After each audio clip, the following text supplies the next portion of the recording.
Assalamu alaikum students and welcome to the new lecture of organic chemistry. This is lecture number 5 and in this lecture we are going to cover the topic functional groups. In previous lectures I have explained you organic chemistry, basic concepts of organic chemistry, and that were in lecture number 1 I explained you hydrocarbons and their derivatives, definition of hydrocarbons and classification of hydrocarbons, that were unsaturated hydrocarbons and saturated hydrocarbons. In lecture number 2 I explained you homologous series that are basically the families of organic compounds. In organic compound we study about the families, and those families are called homologous series. In lecture number 3 I explained you IUPAC naming of organic compounds, alkanes.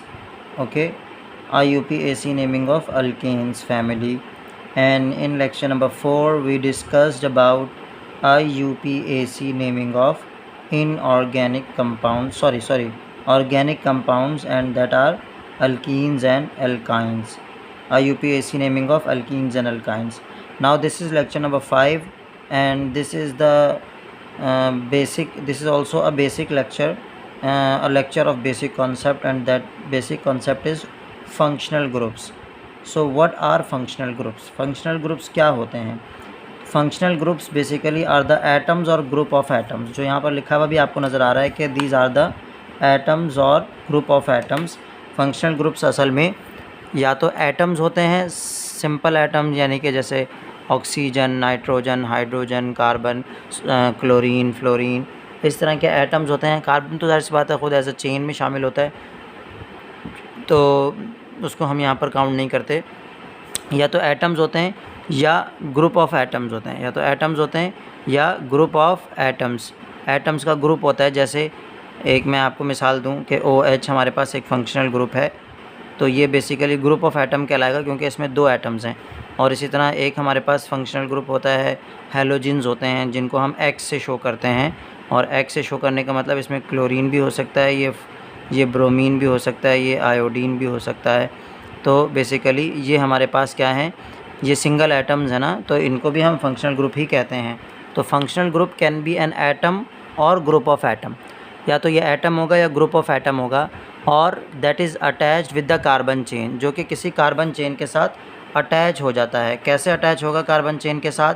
तो carbon chain के साथ वो ऐसे attach होगा कि मैं अगर आपको दिखाऊँ तो ये जैसे लेट सपोज़ ये कार्बन चेन है, हमने कार्बन चेन बनाना सीखी हुई है पिछले लेक्चर्स में. ये कार्बन चेन है और इसमें हमारे पास क्या हुआ, इसमें अगर लेट सपोज़ एक फंक्शनल ग्रुप, यानी कि अगर मैं अटैच करना चाहूँ तो मुझे किस तरह शो करना पड़ेगा, तो वो इस तरह से late suppose OH functional group है, वो अटैच हो गया. बाकी वैलेंसीज़ जो हैं वो इसकी हाइड्रोजन से सेटिस्फाई हो जाएंगी. आपको पता है वो कैसे सेटिस्फाई करते हैं, यानी कि हर कार्बन की वैलेंसी 4 होती है, तो हमने 1 2 3 कार्बन 3 वैलेंसीज पहले से सेटिस्फाई हैं, तो एक हाइड्रोजन यहाँ पर लग जाएगा.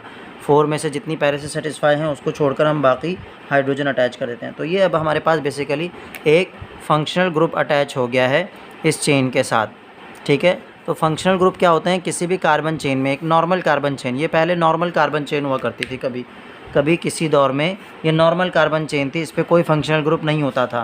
पहले ये ऐसे हुआ करती थी, बचपन में ये ऐसे होती थी, जो मैं आपको दिखा रहा हूँ. ये देखें, ये पहले ऐसे होती थी, इसके साथ भी 2 ही हाइड्रोजन थे, 2 कार्बन की सेटिस्फाई थे, दोनों कार्बन से इसकी वैलेंसी सेटिस्फाई थी और 2 हाइड्रोजन से. तो एक नॉर्मल कार्बन चेन हुआ करती थी, जो कि हम अल्केन कहते हैं जिसको, क्योंकि सारे सिंगल बॉन्ड है, पेरेंट फैमिली भी कहलाती है. तो नॉर्मल कार्बन चेन थी, लेकिन फिर एक वक्त आया कि इसके ऊपर आकर हाइड्रोक्सिल ग्रुप यानी कि OH ग्रुप अटैच हुआ. वो OH ग्रुप अटैच होने के लिए लाजमी सी बात है कि एक वैलेंसी इसकी जो है वो कम होनी पड़ेगी, यानी कि एक वैलेंसी हमें यहाँ पर ओपन करनी पड़ेगी, जो कि हम कैसे करते हैं, हाइड्रोजन को रिमूव करवा कर. तो खैर, तो अब ये क्या हुआ कि ये फंक्शनल ग्रुप, यानी कि जो कि या तो सिंगल एटम हो सकता था या ग्रुप ऑफ एटम, यहाँ पर ग्रुप ऑफ एटम है, आकर इस कार्बन चेन पर अटैच हो गया. अटैच हो गया, और इस जो ग्रुप ऑफ एटम को हम फंक्शनल ग्रुप कहेंगे। सिंगल एटम भी हो सकता था, यहाँ पर कोई क्लोरीन भी अटैच हुआ होता तो हम उसको भी फंक्शनल ग्रुप कहते हैं। तो फंक्शनल ग्रुप्स क्या हैं? Basically these are the atoms और ग्रुप ऑफ एटम्स।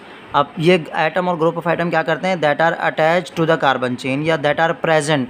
बुक में आपके प्रेजेंट का वर्ड लिखा हुआ है, अटैच के बजाय वर्ड लिखा हुआ है present. That are present in the carbon chain, तो एक ही बात है।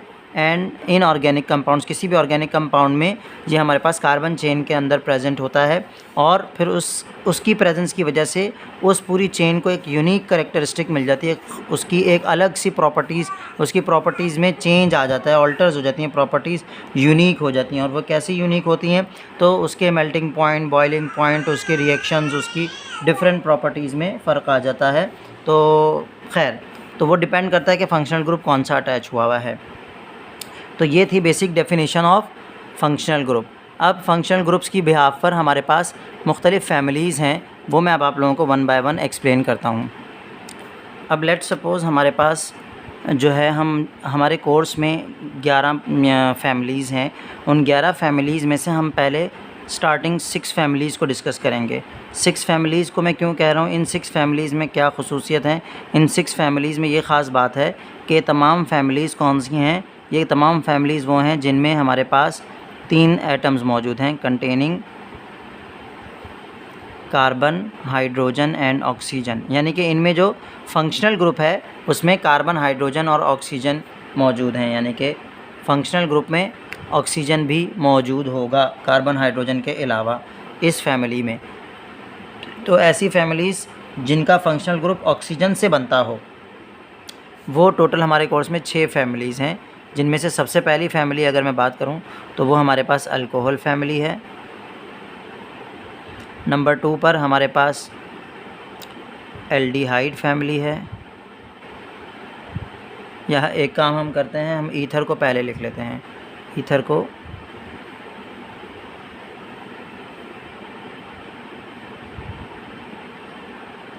ईथर फैमिली है। नंबर 3 पर एल्डिहाइड फैमिली है। नंबर 4 पर कीटोन। नंबर 5 पर कार्बोक्सिलिक एसिड। और नंबर 6 पर ईस्टर। ठीक है, ये 6 फैमिलीज़ हैं जिनमें जो फंक्शनल ग्रुप होता है उस पर सिर्फ हमारे पास कार्बन, हाइड्रोजन के अलावा ऑक्सीजन अटैच हुआ होता है और कोई दूसरी चीज़ अटैच नहीं होती। अब अल्कोहल के अगर मैं आपके सामने जनरल फार्मूला लिखूं, तो मैंने आपको बताया था जनरल फार्मूले में जो कार्बन की चेन होती है, जैसे इस तरह की चेन होती है CH3 CH2, ये पूरी चेन के बजाय हम सिर्फ R लिख देते हैं। सिर्फ हम क्या अटैच कर देते हैं, क्या लिख देते हैं? R। ये R का मतलब होता है कि पूरी चेन है ये कार्बन की। अब वो 2 कार्बन की चेन भी हो सकती है, 3 कार्बन की चेन भी हो सकती है, 4 कार्बन की भी, तो डिपेंड करता है। इसको हम क्लास फार्मूला बोलते हैं, जिसमें हम कार्बन की चेन में जो हम फार्मूले में कार्बन की चेन के बजाय R लिख देते हैं, इसे हम क्लास फार्मूला कहते हैं। तो R है, कार्बन की चेन है, कितने भी कार्बन की हो सकती है। फिर उसके साथ हमारे पास क्या अटैच हुआ है? OH इसका फंक्शनल ग्रुप है। तो हम क्या कहेंगे कि ये अल्कोहल फैमिली है। कैसे पता चल रहा है? क्योंकि इसमें OH फंक्शनल ग्रुप अटैच हुआ है। तो यहाँ फंक्शनल ग्रुप किसको बोल रहे हैं हम? इस ग्रुप को कह रहे हैं फंक्शनल ग्रुप, मतलब इस ग्रुप ऑफ एटम को हम फंक्शनल ग्रुप कह रहे हैं। ठीक है, इसी तरह हमारे पास, क्योंकि R तो बेसिकली कार्बन चेन है, जो कि मैंने आप लोगों को अल्काइल रेडिकल जब मैं एक्सप्लेन कर रहा था तो बताया था कि अल्काइल रेडिकल भी कहलाते हैं, क्योंकि जो कार्बन चेन होती है ये बेसिकली नॉर्मल चेन होती है अल्केन्स की तरह की, बस उसमें से एक हाइड्रोजन रिमूव करके हमने कोई दूसरा फंक्शनल ग्रुप अटैच किया हुआ है। तो इसी वजह से वो अब अल्केन के बजाय अल्काइल रेडिकल कहलाएगा ये R, और ये फंक्शनल ग्रुप कहलाएगा। तो बेसिकली कोई भी फैमिली का जब हम क्लास फार्मूला लिखते हैं तो उसमें हमारे पास 2 चीज़ें होती हैं। उसमें एक हमारे पास होता है अल्काइल रेडिकल और दूसरा हमारे पास होता है फंक्शनल ग्रुप। एक हमारे पास क्या होता है? अल्काइल रेडिकल, और दूसरी चीज़ हमारे पास क्या होती है? Functional group. तो यानी कि जब भी हम कोई फैमिली का क्लास फार्मूला लिखेंगे तो उसमें हमारे पास 2 चीज़ें होंगी, अल्काइल रेडिकल और फंक्शनल ग्रुप। खैर, तो इसी तरह अब नेक्स्ट फैमिली का मैं आप लोगों को क्लास फार्मूला लिखकर दिखा देता हूँ। नेक्स्ट फैमिली का क्लास फार्मूला कैसे बनेगा? ईथर में हमारे पास क्लास फार्मूला है ROR। तो अब आप ये समझ जाएंगे कि R और R तो कार्बन चेन है। असल फंक्शनल ग्रुप यहाँ पर कौन है? O है। तो इसका सिर्फ फंक्शनल ग्रुप अगर कभी हमें लिखना हो तो हम कैसे लिखेंगे? यानी कि अल्कोहल फैमिली का अगर मुझे सिर्फ फंक्शनल ग्रुप लिखना हो तो मैं इस तरह से OH लिख दिया करूँगा। यानी कि मुझे कोई भी फैमिली दे दी जाती है या कोई कंपाउंड दे दिया जाता है और बोला जाता है पेपर में कि बताइए इसमें फंक्शनल ग्रुप क्या है, तो मैं इस तरह से उसमें से OH को सेपरेट करके लिख दूंगा कि यहाँ ये OH फंक्शनल ग्रुप है। इसी तरह ईथर का अगर मुझसे फंक्शनल ग्रुप पूछा जाएगा तो मैं कैसे रिप्रेजेंट करूँगा? मैं इस तरह से रिप्रेजेंट करूँगा। इसी तरह एल्डिहाइड का अब क्लास फार्मूला क्या हो सकता है? एल्डिहाइड का क्लास फार्मूला होगा, एल्डिहाइड का क्लास फार्मूला हमारे पास होगा RCOH, यानी कि O जो है यहाँ पर डबल बॉन्ड के थ्रू अटैच हुआ हुआ होता है और साथ में H लगा हुआ होता है। यानी कि एक तरफ कार्बन की चेन है, एक तरफ हाइड्रोजन है और कार्बन के ऊपर डबल बॉन्ड O मौजूद है। तो अब यहाँ पर अगर मुझे इसका एल्डिहाइड का फंक्शनल ग्रुप पूछा जाएगा तो मैं किस तरह से इसको रिप्रेजेंट कर सकता हूँ? R की जगह मैं डैश लगा दूंगा। R यानी कि जहाँ पर भी R होगा उस R को हटा देना है, बाकी पूरा एज इट इज़ लिख देना है। आपने यहाँ से R हटाकर बीच वाला पार्ट एज इट इज़ लिख दिया इसके हाइफिन के साथ। तो यहाँ पर मैं इसी तरह ही करूँगा। COH डायरेक्ट बाज़ लोग लिखवा देते हैं या CHO भी लिख सकते हैं या C के ऊपर डबल बॉन्ड O लगाकर फिर H लिख दें, आपकी मर्ज़ी है। डायरेक्ट COH भी लिख देंगे तो पता चल जाएगा या CHO भी लिख देंगे तो एक ही बात है। इसी तरह अब कीटोन की बारी है। कीटोन को हम किस तरह से लिखते हैं? कीटोन का जो हमारे पास क्लास फार्मूला है वो इस तरह से लिखेंगे। RC डबल बॉन्ड O लगा हुआ होता है ऊपर और दोबारा से दूसरी तरफ भी R होता है। अब यहाँ आप लोग एक बात का ध्यान रखिएगा, एल्डिहाइड और कीटोन फैमिलीज़ दोनों एक जैसी हैं। इनमें सिमिलैरिटी क्या है कि दोनों के लेफ़्ट साइड पर तो R ही है, दोनों के बीच में भी कार्बन डबल बॉन्ड O के साथ है, लेकिन राइट साइड पर एल्डिहाइड में हाइड्रोजन होता है और कीटोन पर R होता है।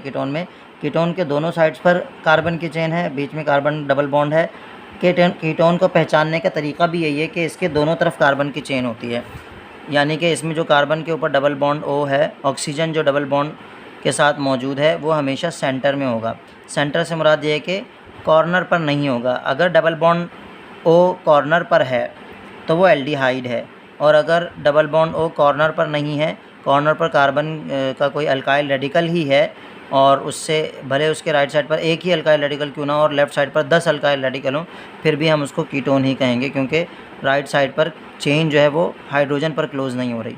खैर, इसका जब मैं फंक्शनल ग्रुप लिखना चाहूँ तो वो मैं कैसे लिखूँगा? इसका फंक्शनल ग्रुप मेरे पास है C डबल बॉन्ड O, इस तरह से इसको मैं शो करूँगा और राइट साइड पर भी डैश लगा दूँगा, क्योंकि मैंने कहा था जहाँ R है बस R नहीं लिखना, बाकी सब चीज़ें आपने एज इट इज़ लिख देनी है। इसी तरह अब अगर इसकी बात करें तो इसका हमारे पास क्या है? कार्बोक्सिलिक एसिड का क्लास फार्मूला है RC double bond O COOH। ठीक है, सॉरी COOH नहीं, खाली OH लगेगा यहाँ पर। C डबल बॉन्ड O और OH, यहाँ पर ये इसका क्या हो गया? क्लास फार्मूला हो गया। अब इस क्लास फार्मूले में आप देख सकते हैं कि हमारे पास R कार्बन चेन है, बाकी ये पूरा का पूरा फंक्शनल ग्रुप कहलाएगा C double bond O OH। और इसको हम किस तरह से लिख सकते हैं? इसका फंक्शनल ग्रुप हम किस तरह से लिखेंगे? यहाँ पर मैं नीचे लिख दे रहा हूँ। इसका फंक्शनल ग्रुप हम इस तरह लिख देंगे डायरेक्ट COOH करके, यानी कि कार्बन के साथ double bond OH। Functional group को हम इस तरह से शो कर सकते हैं। ओपन स्ट्रक्चर लिखना ज़रूरी नहीं है। ईस्टर का क्लास फार्मूला क्या है? ईस्टर का क्लास फार्मूला है RC डबल बॉन्ड O और OR। अब यहाँ पर बेसिकली दोनों तरफ कार्बन की चेन है, लेकिन ये दोनों कार्बन चेन में डिफरेंस है।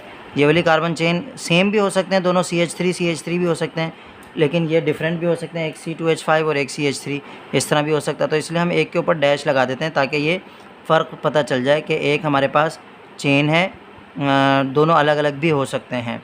ठीक है, अब यहाँ पर भी हमारे पास जो फंक्शनल ग्रुप है, अब ये जो C डैश हमने लगाया ना, ये जो डैश लगाया R के ऊपर, तो ये हमने लगाकर ये शो कर रहे हैं कि ये फंक्शनल ग्रुप के तौर पर काउंट होगा। तो अब अगर इसका ईस्टर का मुझे फंक्शनल ग्रुप लिखना है तो वो मैं इस तरह से लिखूँगा C double bond O R।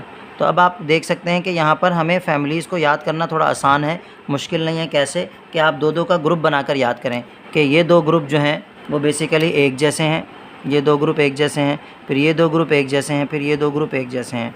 इन दोनों में क्या सिमिलैरिटी है? इन दोनों में सिमिलैरिटी ये है कि लेफ़्ट साइड पर R है तो राइट साइड पर पहली वाली में H है और दूसरी वाली में R है, बाकी सेंटर में सेम है।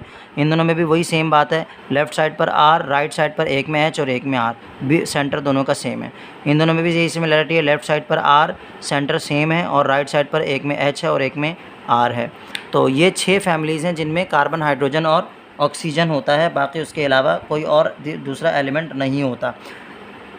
अब ये 6 फैमिलीज़ हो गई, बाकी जो फैमिलीज़ हैं हमारे पास इस कोर्स में बची हुई हैं वो कौन कौन सी हैं? वो हमारे पास हैं आपका अल्काइल हैलाइड्स, अमीन्स और तीसरा बस यही 2 बची हैं हमारे पास इस कोर्स में जो शामिल हैं, अल्काइल हैलाइड्स और अमीन्स। बाकी 3 फैमिलीज़ हम पहले ही पढ़ चुके हैं, अल्केन्स, अल्कीन्स, अल्काइन्स। तो टोटल मैंने आपसे कहा था 11 फैमिलीज़, तो 3 पहले हम पढ़ चुके हैं, 6 ये फैमिलीज़ हो गई, टोटल 9 फैमिलीज़। 3 हमने अल्केन्स, अल्कीन्स, अल्काइन्स पढ़ी, फिर हमने ये 6 फैमिलीज़ पढ़ ली, और अब मैंने आपको बताया कि 2 और हैं, कौन कौन सी? अल्काइल हैलाइड्स और अमीन्स। तो टोटल कितने हो गए हमारे पास? 6 और 3 9 10 11। तो 11 फैमिलीज़ हमने टोटल डिस्कस करनी है। अच्छा, अभी 10th क्लास के स्टैंडर्ड के हिसाब से तो हमें सिर्फ IUPAC naming alkanes, alkenes, alkynes की करनी थी। इन फैमिलीज़ की IUPAC नेमिंग नहीं करनी होती, इनके बस हमें जनरल फार्मूले पता होने चाहिए, स्ट्रक्चरल फार्मूले पता होने चाहिए। अच्छा, जनरल फार्मूला, अब ये तो मैंने स्ट्रक्चरल फार्मूला, क्लास फार्मूला लिखवाया है। जनरल फार्मूला लिखना हो, अगर जनरल फार्मूला है तो आपने बस R की जगह क्या लिख देना होता है? R की जगह आप लिख देते हैं CnH2n+1। ये अल्काइल रेडिकल का जनरल फार्मूला है बेसिकली, जो आपने देखा है कि अल्केन से ही बना है। आप लोग अगर गौर करें तो अल्केन में यहाँ पर +2 होता था, वो इसलिए होता था क्योंकि यहाँ पर हाइड्रोजन एक ज़्यादा होता है अल्केन फैमिली में। तो +2 में से अगर आप एक लास्ट से एक हाइड्रोजन हटा दें तो +2 की जगह क्या हो जाएगा? +1, यानी कि एक हाइड्रोजन रिमूव हो गया, और इसके आगे हमने कोई सा भी फंक्शनल ग्रुप अटैच कर दिया। इसका फंक्शनल ग्रुप मैं यहाँ पर लिख देता हूँ C+OR, ठीक है। ये हमारे पास ईस्टर का फंक्शनल ग्रुप है, और ये हमारे पास कार्बोक्सिलिक एसिड का फंक्शनल ग्रुप है। तो जब भी आपको जनरल फार्मूला लिखने के लिए कहा जाएगा तो सिंपल वहाँ पर आपने क्या करना है? वहाँ पर आपने R की जगह CnH2n+1 लिख देना है। आपने R की जगह CnH2n+1 लिख देना है, और बाकी ये एज इट इज़ कॉपी कर देंगे। राइट साइड पर जो R है उसको आप R ही रहने देंगे जनरल फार्मूले में भी, ठीक है। तो अगर आपको जनरल फार्मूला लिखने के लिए आए तो राइट साइड वाले R को R ही रहने दिएगा, लेफ़्ट साइड वाले R को CnH2n+1 से रिप्लेस कर दिएगा, तो वो जनरल फार्मूला हो जाएगा। क्लास फार्मूला है तो इसी तरह ही लिख देना जैसे मैंने ब्लैक मार्कर से लिखा है। और फंक्शनल ग्रुप अगर आपको पहचानने के लिए बोला जाए तो ये लेफ़्ट साइड पर फंक्शनल ग्रुप सबके मैंने ब्लू मार्कर से लिख दिए हैं। अच्छा, बाकी जो 2 फैमिलीज़ हैं उनको भी मैं आपको गाइड कर देता हूँ। जैसा कि मैंने आप लोगों को बताया कि हमारे पास 2 फैमिलीज़ रह गई हैं। 3 फैमिलीज़ जो शुरू की हैं, अल्केन्स, अल्कीन्स, अल्काइन्स, उनके IUPAC नेमिंग आती है। अभी मैं 10th क्लास के हिसाब से बात कर रहा हूँ, लेकिन अगर 12th के हिसाब से बात की जाए तो तमाम फैमिलीज़ की IUPAC नेमिंग आती है, और वो सब मिक्स होकर भी आते हैं। वो इंशाल्लाह मैं किसी लेक्चर में आप लोगों को नेक्स्ट लेक्चर में एक्सप्लेन कर दूँगा। फ़िलहाल 10th क्लास के हिसाब से बात करें तो इनकी IUPAC नेमिंग नहीं आती, किनकी? जो अल्केन्स, अल्कीन्स, अल्काइन्स के अलावा वाली फैमिलीज़ हैं, उनमें सिर्फ हमें फंक्शनल ग्रुप पहचानना होता है। तो खैर, अभी आप देख सकते हैं कि यहाँ पर हमारे पास शुरू की 3 फैमिलीज़ को मैंने आपको IUPAC नेमिंग के साथ एक्सप्लेन कर दिया था। अब ये फैमिलीज़ 6 फैमिलीज़ थी, उनके फंक्शनल ग्रुप पहचानने के क्या तरीका है वो मैंने आपको बता दिया। उनके जनरल फार्मूले बता दिए, क्लास फार्मूले बता दिए। उसी से रिलेटेड कोई बात आपके पास पेपर में आ सकती है, या वो टेबल बनाने के लिए आ जाएगा। अब ये फैमिली है 10th फैमिली, और इसके बाद एक और फैमिली बचती है अल्काइल हैलाइड्स। अब इन फैमिलीज़ में और इसमें एक और फैमिली इंक्लूड है अल्कोहल्स, अल्काइल हैलाइड्स और अमीन्स। इन तीनों में इन्होंने आपके पास बुक में एक जो है वो IUPAC नेमिंग के अलावा प्राइमरी, सेकेंडरी और टर्शरी का कॉन्सेप्ट भी दिया है। तो याद रखिएगा, अभी फ़िलहाल मैं आपको अमीन्स के हिसाब से बता दे रहा हूँ, प्राइमरी, सेकेंडरी, टर्शरी। बाकी फिर जब मैं अल्कोहल्स और अल्काइल हैलाइड्स पढ़ाऊँगा तो उनमें मैं आपको दोबारा से प्राइमरी, सेकेंडरी और टर्शरी का कॉन्सेप्ट दूंगा। वहाँ पर हमारे पास जो है वो डिटेल में कॉन्सेप्ट होगा। यहाँ अभी आप समझ लें कि अमीन्स के हिसाब से प्राइमरी, सेकेंडरी, टर्शरी क्या है, कि अमीन्स क्या है? बेसिकली अमीन वो फैमिली है जिसमें हमारे पास अमोनिया की जो कंपाउंड है ना, NH3 अमोनिया जिसको हम कहते हैं, आपने चैप्टर नंबर 1 से पढ़ते हुए आ रहे हैं। इस अमोनिया में आपने देखा है कि नाइट्रोजन के साथ 3 हाइड्रोजन अटैच हुए होते हैं, 3 हाइड्रोजन अटैच हुए होते हैं। तो इन 3 हाइड्रोजन में से अगर हम एक हाइड्रोजन रिमूव कर दें, एक हाइड्रोजन हटाकर उसकी जगह आर लगा दें यानी कि कार्बन चेन लगा दें तो वो हमारे पास प्राइमरी अमीन कहलाता है। वो क्या कहलाता है? Primary amines. ठीक है। और अगर हम इसमें से 2 हाइड्रोजन रिमूव करके 2 कार्बन की चेन अटैच कर दें, कार्बन की चेन, तो ये हमारे पास सेकेंडरी अमीन कहलाता है। ठीक है। और अगर हम तीनों हाइड्रोजन रिमूव करके उनकी जगह हम हाइड्रोजन लगा दें तो ये टर्शरी अमीन कहलाता है। ठीक है। तो ये टर्शरी अमीन है, ये हमारे पास सेकेंडरी अमीन है और ये प्राइमरी अमीन है। ठीक है। तो बस इतना ही इसमें हमारे पास होता है, इससे ज़्यादा कोई डिटेल नहीं आपसे पूछी जाती। तो अमीन्स क्या हैं? वो कंपाउंड्स, वो ऑर्गेनिक कंपाउंड जिनमें हमने अमोनिया के हाइड्रोजन को रिमूव करके उसकी जगह कार्बन चेन अटैच की है। बाकी इसकी प्रॉपर डेफिनेशन वहाँ आपके पास बुक में मौजूद है, वहाँ से चाहें तो आप इसकी डेफिनेशन देख सकते हैं, बल्कि शायद डेफिनेशन नहीं है बुक में, वहाँ पर भी बस उन्होंने जनरल फार्मूला उसकी ये 3 एग्जाम्पल दी हुई हैं और तीनों एग्जाम्पल्स में आप बस आर की जगह कोई सी भी कार्बन चेन लगा दें, CH3 लगा दें, C2H5 लगा दें, कोई सा भी अल्काइल रेडिकल लगा सकते हैं। मैं आप लोगों को अल्काइल रेडिकल 10 अल्काइल रेडिकल सिखा चुका हूँ। ठीक है। तो ये तो हो गए अमीन्स। अब बात करते हैं अल्काइल हैलाइड्स की और फिर वहीं मैं आप लोगों को प्राइमरी, सेकेंडरी, टर्शरी का जो मेन कॉन्सेप्ट है अल्काइल हैलाइड्स का और अल्कोहल्स का, दोनों का देता हूँ। ओके, अभी आप देख सकते हैं मैंने यहाँ जो हमारी लास्ट की 2 फैमिलीज़ हैं, वो मतलब लास्ट की फैमिली, वैसे हमें तो अल्काइल हैलाइड ही डिस्कस करना है, लेकिन मैंने यहाँ पर अल्कोहल्स भी लिख दिए क्योंकि अल्कोहल्स, अल्काइल हैलाइड्स और अमीन्स में इन्होंने ये कॉन्सेप्ट दिया हुआ है आपकी बुक में प्राइमरी, सेकेंडरी और टर्शरी का। तो इसीलिए मैंने अमीन्स का तो बता दिया। अमीन में प्राइमरी कौन है? नाइट्रोजन जो सेंट्रल एटम है, अमोनिया से बनते हैं अमीन्स, और अमोनिया में सेंट्रल एटम नाइट्रोजन होता है। नाइट्रोजन के साथ अगर 1 कार्बन की चेन अटैच है तो प्राइमरी, 2 कार्बन की चेन अटैच हैं तो सेकेंडरी और 3 कार्बन की चेन अटैच हैं तो टर्शरी अमीन कहलाएगा। इसी तरह अल्कोहल्स में भी सेम यही है, बस यहाँ वहाँ पर सेंट्रल एटम नाइट्रोजन होता था, यहाँ पर सेंट्रल एटम हमारे पास कौन है? कार्बन है। यानी कि अगर आप देखें तो इसको कुछ एक्सप्लेन इस तरह से करेंगे कि अगर हमारे पास जो कार्बन जिसके साथ आपके पास अल्कोहल यानी कि OH ग्रुप अटैच हुआ है, तो अगर उस कार्बन जिसके साथ OH ग्रुप यानी कि फंक्शनल ग्रुप अटैच हुआ है, उसके साथ अगर 1 कार्बन की चेन अटैच है और बाकी 2 जगह पर क्या है? हाइड्रोजन ही है, ज़ाहिर सी बात है। मैं इसको क्लोज़ करके CH2 भी लिख सकता हूँ, लेकिन मैं भी फ़िलहाल ओपन करके लिख दे रहा हूँ आपको समझाने के लिए। 2 हाइड्रोजन अटैच हैं तो अब ये प्राइमरी कहलाएगा। इसी तरह सेकेंडरी कौन होगा? सेकेंडरी बेसिकली हमारे पास वो अल्कोहल होगा सेकेंडरी जिसमें हमारे पास, अब आप समझ ही गए होंगे कि 2 कार्बन की चेन अटैच हुई हों। किसके साथ? सेकेंडरी अल्कोहल वो कहलाएगा जिसमें हमारे पास कार्बन के साथ मतलब वो वाला कार्बन जिसके साथ कौन अटैच है? फंक्शनल ग्रुप अटैच है। उसके साथ अगर 2 कार्बन की चेन अटैच होंगी तो वो हमारे पास सेकेंडरी अल्कोहल कहलाएगा। अब मैं आप लोगों को यहाँ पर एक कॉन्सेप्ट दे दे रहा हूँ, वैसे तो कहीं आप कंफ्यूज ना हो जाएं इसलिए मैं नहीं देना चाह रहा था, लेकिन फिर भी अब मुझे लगता है कि मुझे आपको एक कॉन्सेप्ट दे देना चाहिए। और वो कॉन्सेप्ट ये है कि कार्बन जिसके साथ फंक्शनल ग्रुप अटैच हुआ है उसको हम अल्फ़ा कार्बन कहते हैं, अल्फ़ा कार्बन। तो अब आप लोगों को ये समझ लेना चाहिए कि अगर अल्फ़ा कार्बन के साथ 1 कार्बन की चेन अटैच है तो वो क्या है? प्राइमरी अल्कोहल कहलाएगा। अगर अल्फ़ा कार्बन के साथ अगर 2 कार्बन की चेन अटैच हैं तो ये सेकेंडरी, और अगर अल्फ़ा कार्बन के साथ टर्शरी क्या है? टर्शरी जगह नहीं है तो मैं ऐसे लिख दे रहा हूँ।